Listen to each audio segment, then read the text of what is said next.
मैया को सब पता है, इतनी जल्दी तेरा पेट भर ही ना सकता।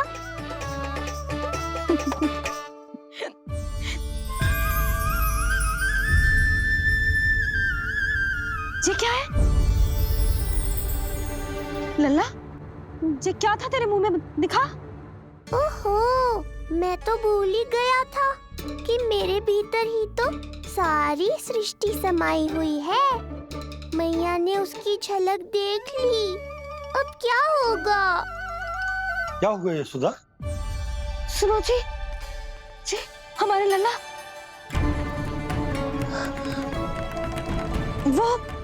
वो इसके मुंह में। क्या?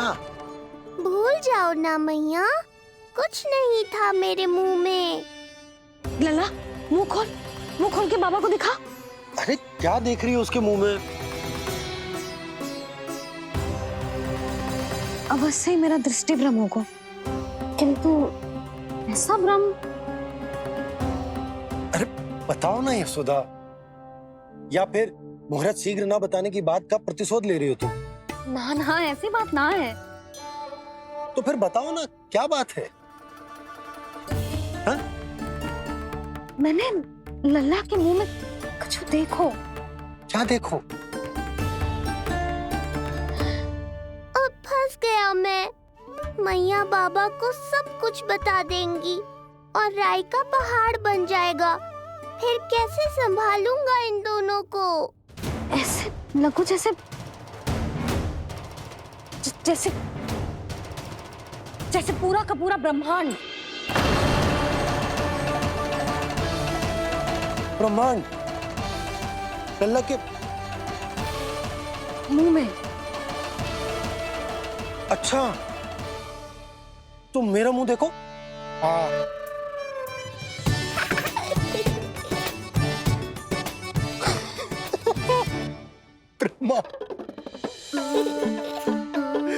यशोदा, मुझे पता था आप मेरा उपहास उड़ाओगे। अरे नहीं, तुम देखो तो सही।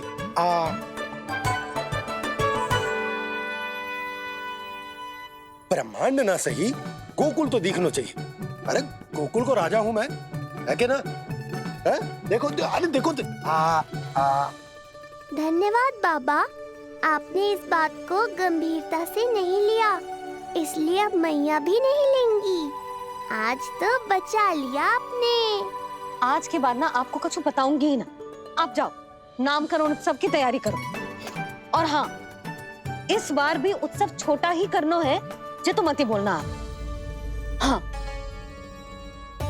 अब इसे कैसे समझाऊं कि हम कोई भी उत्सव बड़ा ना कर सकते?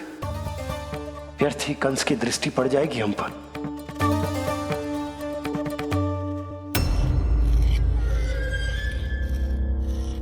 लगता है आपके सैनिक और तलवार दोनों की धार कुंद पड़ गई है महाराज।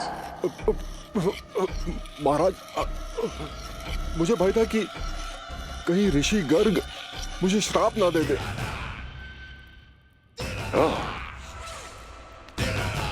तो श्राप से भयभीत हो गए दुर्जन, किंतु कंस तो कोई श्राप नहीं देता, सीधा मृत्यु देता है।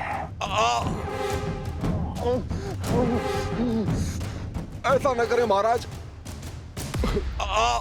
दया करें, दया निदान। यदि मैं उनकी इच्छा के विरुद्ध भीतर जाने की कोशिश करता तो जितनी सूचना मुझे मिली है उतनी भी नहीं ला पाता। तब आपको कैसे पता चलता महाराज कि आपकी बहन और बहनोई मात्र अपनी मृत संतानों के श्राद्ध के लिए वहां नहीं गए थे?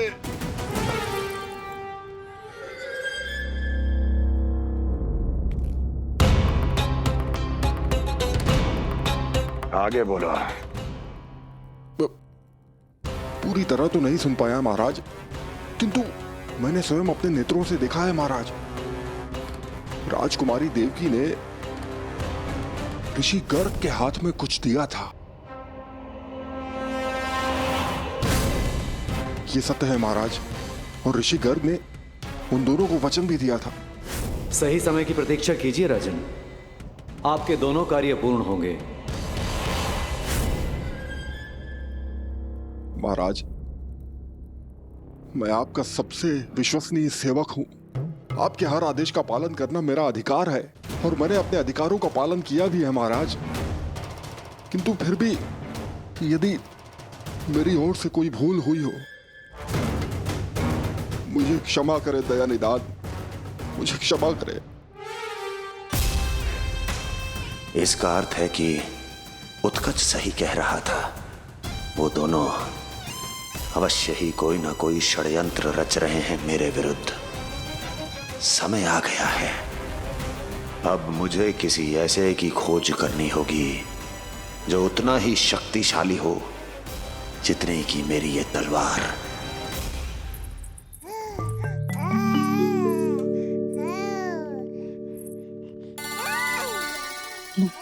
अभी से पुकारने लगो जी, अभी तो आई हूँ रसोई में।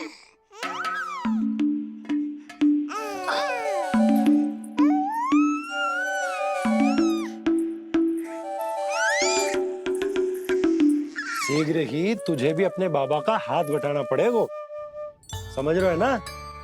बटाएगा ना हाथ? अभी जो 100 दिन का भी ना हो और जिस नन्हे से बालक को काम काज का भार सौंपने की बात करने लगे। काम का नाम सुनते ही मुख से स्वर ना निकल रहे तेरे। अभी तो बड़ा ऊ कर रहा था। बता, हाथ बटाएगो के ना? अरे बता ना।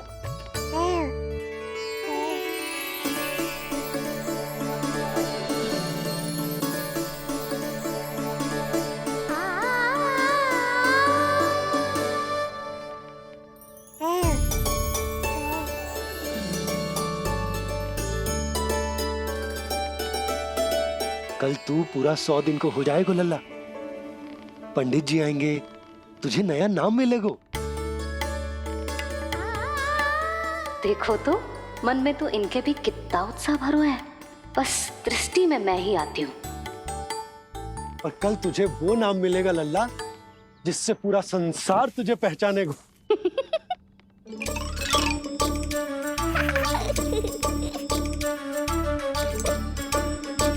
अब लल्ला, कितना कार्य शेष है और तूने मुझे बातों में लगा लियो।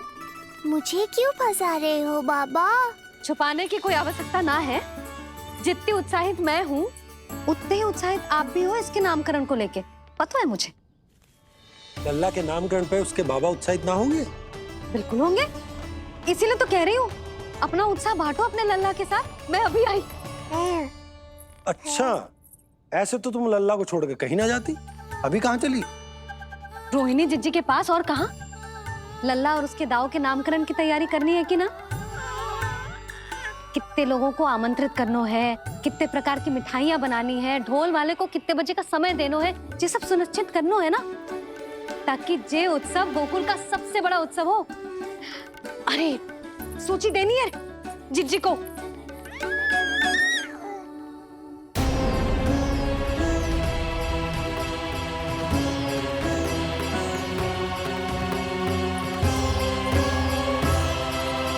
सबकी कोई आवश्यकता ना है। आवश्यकता ना है मतलब? कहना क्या चाहते हो आप? मैं ये कहना चाहता हूं कि यशोदा, सत्य तो ये है कि हमें दुख में ना अत्यधिक दुखी होना चाहिए और ना सुख में अत्यधिक उत्साहित। प्रसन्नता कितनी भी क्यों ना, हमें उत्सव संयम से ही मनाना चाहिए। इतने वर्ष संयम ही तो रखा था ना नंद जी।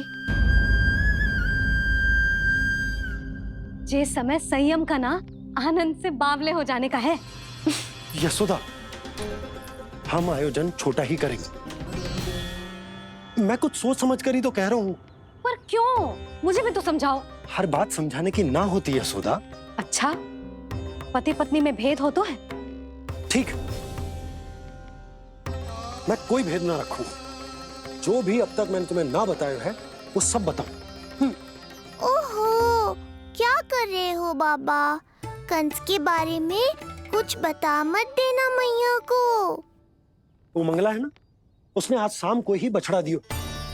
और भाद्रपद का मास लगभग बीतने को ही है, तो धीरे धीरे शरद ऋतु आ जाएगी, दूध की हानि भी कम हो जाएगी। हाँ? और वो सरजू है ना, उसको बैग जी ने पूरे पखवाड़े का विश्राम के लिए कहा है। क्यों? क्योंकि वो ठाट से गिर गए थे और गिरते समय उसे भीतरी चोट लग गई थी। अरे और... बस बस बस, ये सब मुझे क्यों बता रहे हो? इसका नामकरण से क्या संबंध? तुम्ही ने तो कही ना कि पति पत्नी के बीच में कोई भेद ना होता। तो मुझे जो भी बात पता है मैं तुम्हें बताऊंगा। कितनी समझदारी से बात बदल देते हो आप, और भोली भाली मैं आपकी बातों में आ जाती हूँ, और इस सब में असली बात तो रह ही जाती है। किंतु आज बात मेरे लल्ला की है। उत्सव तो विशाल ही होगा, और इस बारे में कछु और ना सुनूंगी मैं। आप लल्ला का ध्यान रखो, मैं जा रही हूँ रोहिणी जीजी के पास। यशोदा,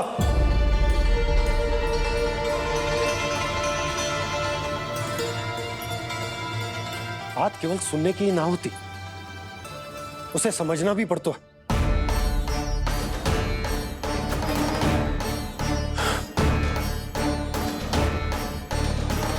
विश्वास है ना मुझ पर?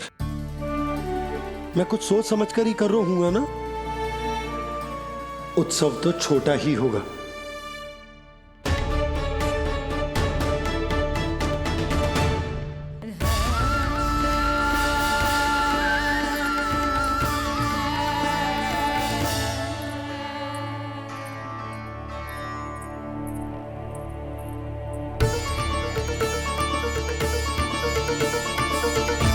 क्षमा करना लल्ला, तेरी मैया को डांटना पड़ गया। आपको मेरी सुरक्षा की चिंता है बाबा, समझता हूँ मैं, इसलिए आपने ये निर्णय लिया है। समझ में नहीं आता, कब कौन सा निर्णय क्यों लेते हैं आप? यदि कंस को समझना इतना आसान होता तो कंस नहीं होता। ये नया सिंहासन उसके लिए है जो मेरा विश्वास पात्र बनेगा। मेरे दाहिने हाथ की तरह मेरे मन के सबसे निकट होगा वो। मंत्री परिषद में विशेष स्थान की प्राप्ति होगी। मेरे बाद पूरे राज्य के लिए उसी का वचन होगा। शासन। किंतु ये अधिकार केवल उसे प्राप्त होगा जो मेरी परीक्षा में उत्तीर्ण होगा। मेरा सबसे महत्वपूर्ण कार्य करेगा वो। इसलिए जाओ, कह दो सभी बाहुबलियों को, महाबलियों को, दैत्यों को, दानवों को, प्रेतों को, पिशाचों को, सभी को यह सूचना दे दो ना ना ना ना, सूचना नहीं, चुनौती दो कि यदि साहस है तो आए, मेरी परीक्षा में उत्तीर्ण हो और इस सिंहासन पर बैठने का अधिकार प्राप्त कर ले। जाओ। और हां, ये अवश्य कहना कि केवल वही आए जिनके हृदय में साहस का ज्वालामुखी धधकता हो, जिनकी तलवारें पर्वतों का सीना चीरने को व्याकुल हो, जिनकी संकल्प शक्ति इतनी दृढ़ हो कि मृत्यु से टक्कर ले लें। कायर नहीं चाहिए मुझे। जाओ। महाराज, आप जिसे भी ये विशेष पद देंगे, भविष्य में यदि वही हमारे शीश पर बैठ गया तो क्या करेंगे आप? पहले ऐसा कोई योद्धा सामने तो आए अस्ति, जो उस विष्णु के अवतार का संहार कर सके।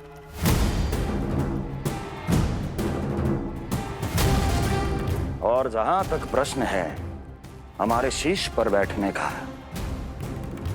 तो स्मरण रखो अस्ति, कंस को अच्छी तरह आता है ऐसे तो साहसियों को बीच दरबार में खड़ा करके अपनी उंगलियों के संकेत पर नृत्य करवाना। ता दीर्घ ता। और अपना कार्य सिद्ध होने के बाद उनके तन से उनके शीश को उतारना कंस को भली भांति आता है।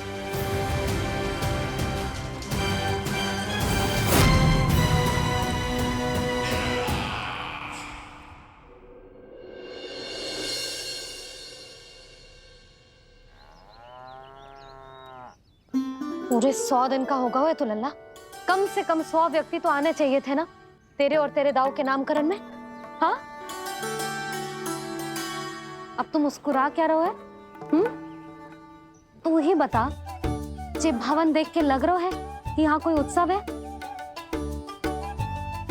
बिना अतिथियों के कैसा उत्सव और कैसा आनंद, तू ही बता। पर मैं करूं भी तो क्या? पता है लल्ला, मुझे तो लग रहा है तेरे बाबा ना कंजूस होगा है। नहीं तो भला और क्या समस्या हो सकती है उन्हें बड़े आयोजन से? अरे गोकुल के राजा का लल्ला है तू, राजकुमार। यदि तेरा आयोजन बड़ा ना होगो तो भला किसका होगो?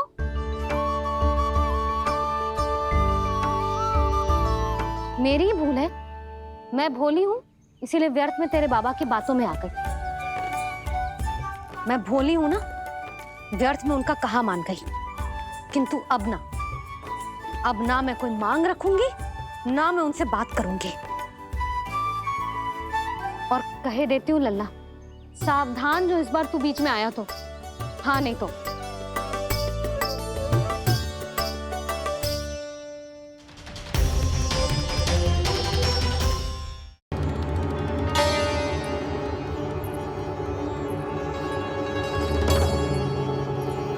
क्या होगा? हाँ, सब ठीक तो है ना? आप इतनी चिंता में क्यों हो जी? कोई बुरी सूचना तो ना मिली? अब जे मत ही कहना कि जे भी मुझसे छुपाना पड़ेगा। जो भी है मुझे बताओ। पंडित सदानंद जी महाराज वो नामकरण के लिए ना आ सके। उनकी बिटिया के पांव भारी, उसे लिवाने वो समधियाने गए।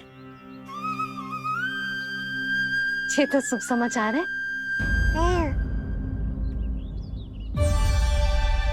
किंतु मेरे लल्ला का नामकरण अब वो सही मुहूर्त पे कैसे होगा?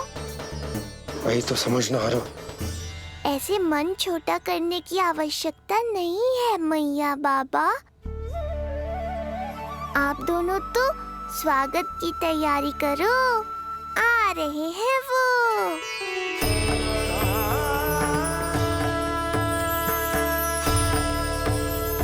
लो, आ गए वो जिनकी मुझे प्रतीक्षा थी। आप दोनों व्यर्थ ही चिंता कर रहे थे।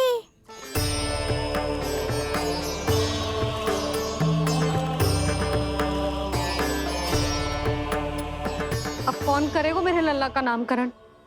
ऋषि गर्ग, नंदराज, रानी भाभी, महान ऋषि गर्ग हमारे गांव में पधारे हैं।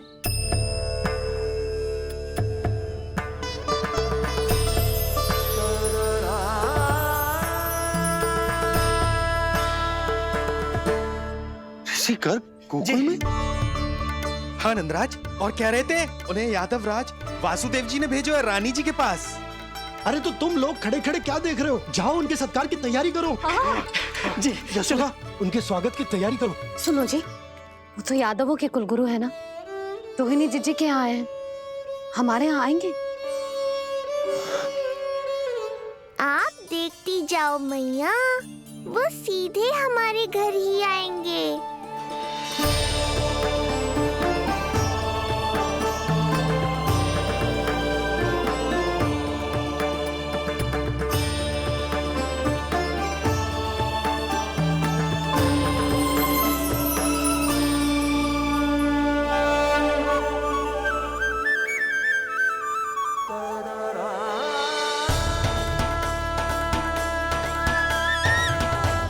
ये क्या हो रहा है मुझे? मैं उस भवन की ओर क्यों बढ़ा जा रहा हूँ?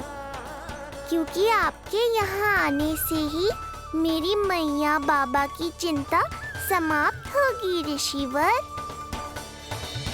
ये बात तो मैं न जानता, परंतु मुझे जाकर उनको स्वागत करना चाहिए।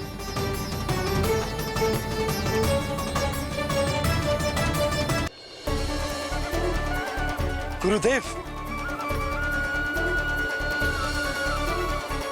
कल्याण हो।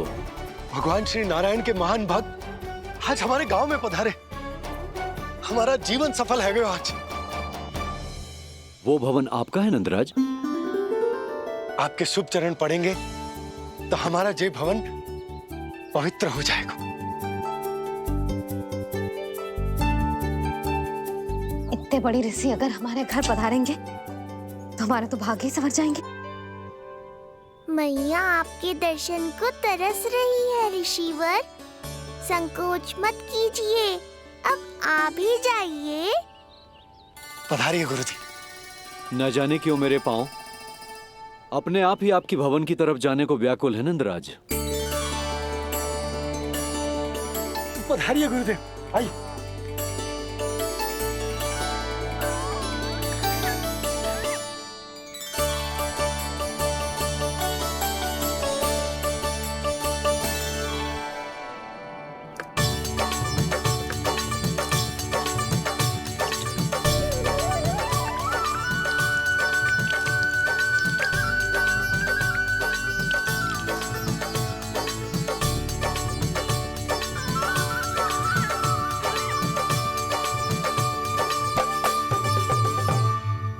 कल्याण हो। पधारिए।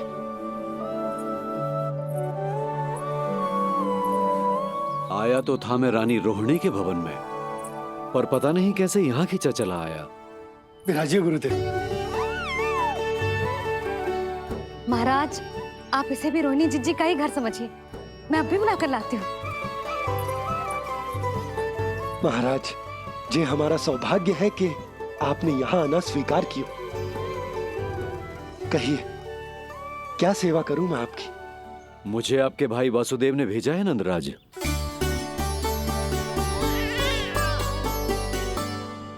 प्रणाम गुरुदेव।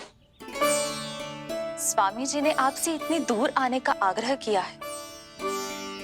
अवश्य ही कोई बड़ा कारण होगा। कारण तो है। आपके पुत्र का नामकरण करने आया हूं मैं यहाँ।